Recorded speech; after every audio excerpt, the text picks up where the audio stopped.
ઉબી કેનલમાં ઉબી ટેલ કોતરવગા વિસ્તાર ઉબી ટેલમાં હજી વર્ષોથી પાણી આવતું નથી અને પાણી ના આવવાના કારણે અમારા ખેડૂતોના પાકને બહુ નુકસાન થયું છે અને અત્યારે થાય જ છે.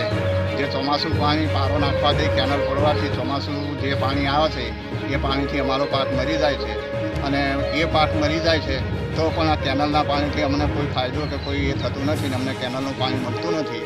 કેનલનું પાણી કોઈક દિવસ આવી જાય તો આવી જાય છે, ત્યાર પછી આવતું નથી.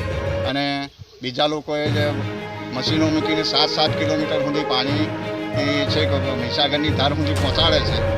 એમને ત્યાં પાણીનું સુખ છે, એ જાતે ગેટકીપરો છે એટલે એમના પૂરતું એ પાણી છોડે છે. અમારા સુધી પાણી આવતું નથી એટલે